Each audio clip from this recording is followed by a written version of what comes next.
Hello bachcho, let us read this question.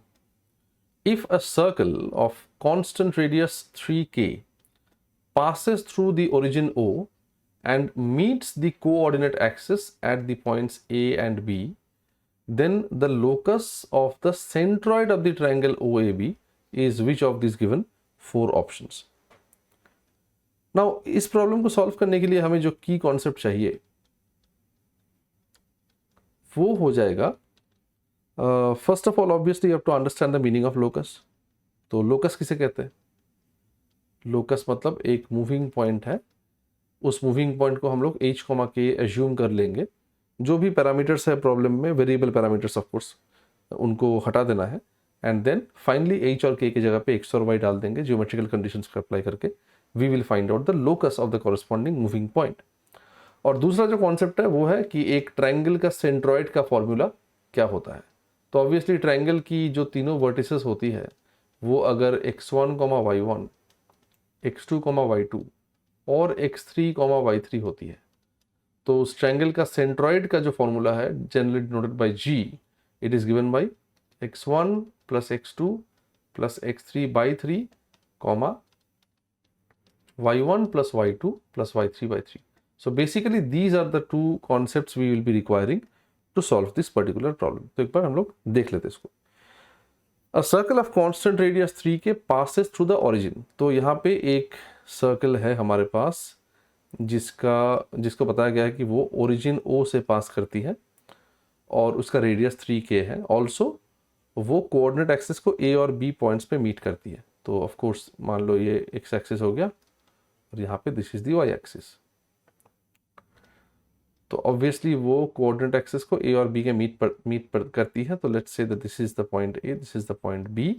हम मान लेते हैं point A is some alpha comma 0 क्योंकि ये एक्स एक्सिस पे लाई करती है और point B is some 0 comma beta क्योंकि ये वाई एक्सिस पे लाई करती है.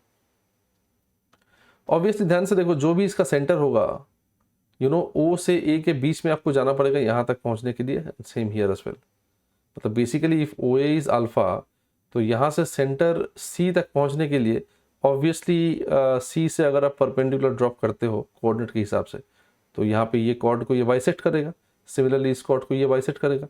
बोलने का मतलब है कि ओ से लेके इस पॉइंट का डिस्टेंस हो जाएगा अल्फा बाई 2 और इस पॉइंट से सी का डिस्टेंस हो जाएगा beta by 2, which means the coordinates of the centre in terms of alpha and beta will be given by alpha by 2 beta by 2. तो ये कोऑर्डिनेट सिस्टम का क्लैरिटी होना भी बहुत ज़रूरी है. अभी देखिए बताया गया है कि centre of the circle is 3k. मतलब अगर मैं सर्कल के सेंटर को radius of the circle is 3k. अगर मैं सर्कल के सेंटर के साथ कोई भी पॉइंट ऑन द सर्कल को ज्वाइन कर दूं तो वो रेडियस बन जाएगा and that length is given by 3k.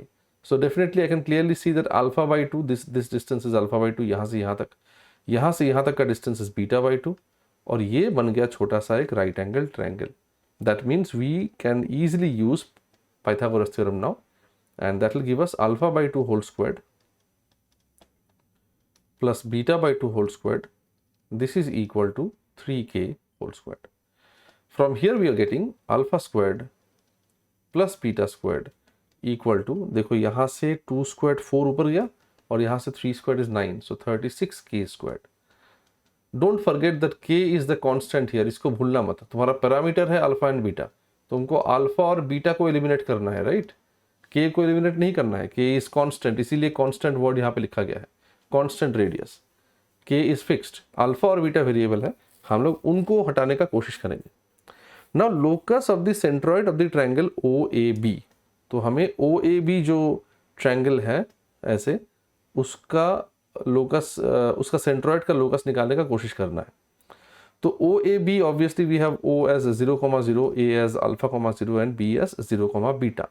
तो डेफिनेटली हम लोग मान लेते हैं कि जो सेंट्रॉइड है जी उसको अगर h, के माने, देयरफॉर यहाँ से h का वैल्यू कितना हो जाएगा? फिर h का वैल्यू हो जाएगा 0 plus alpha plus 0 divided by 3, right? 0 plus alpha plus 0, ये वाला फॉर्मूला. और that means basically alpha by 3. और k का वैल्यू कितना हो जाएगा? k will be 0 plus beta by 3. 0 plus beta by 3, मतलब basically beta by 3. And from here both of these we can write that basically alpha equals 3h and beta equals 3k। तो ये हमारे पास alpha और beta h और k के terms में आ गया। तो हम लोग अल्फा और बीटा को इस इक्वेशन से अभी एलिमिनेट कर सकते हैं by putting 3h and 3k। अच्छा, एक और भी बात है, यहाँ पे मैंने 3h और 3k लिया है ना, इस k के साथ जो गिवन k है उसको कंफ्यूज करना बहुत ही पॉसिबल है। तो मैं तुमको मेंशन कर दिया यहाँ पे, इसलिए I am not changing it any more, but please make sure that you understand this if you are choosing to use k in this problem. तो अदरवाइज बहुत कंफ्यूजिंग हो जाएगा। तो देयरफॉर बात को समझो, अल्फा स्क्वायर के अल्फा के जगह पे हम लोग यहाँ पे 3h बैठाएंगे। सो 3h का होल स्क्वायर प्लस बीटा के जगह पे हम लोग यहाँ पे 3k बैठाएंगे। सो 3k का whole square equal to 36k square. Now I understand that ये बहुत कंफ्यूजिंग हो सकता है। इस k और k को एकदम से कैंसिल मत कर देना, या फिर इसको यहाँ पे लाकर सब्ट्रैक्ट मत कर देना। इसीलिए मैं h के जगह पे अभी के अभी यहाँ पे x बैठाऊंगा और इस k के जगह पे अभी के अभी यहाँ पे y बैठाऊंगा to avoid any further confusion. इस k को रहने दो because this k was the part of the problem and this k we just assumed it. ये होना नहीं चाहिए, मैंने ऑब्जर्व नहीं किया था पहले। So this is 9x squared plus 9y squared, this is equal to 36k squared. No doubt the answer is going to be obtained अगर आप दोनों साइड 9 से डिवाइड कर देते हो तो। So x squared plus y squared equal to 4k squared is the correct answer to this question. तो यहाँ पे बहुत ही कॉमन मिस्टेक हो सकता है, फटाक से स्टूडेंट सी ऑप्शन को मार्क करके चला आएगा। लेकिन ध्यान से देखो, X square plus Y square equal to 4k square, 4k square को 2k का होल स्क्वायर लिख सकते हैं।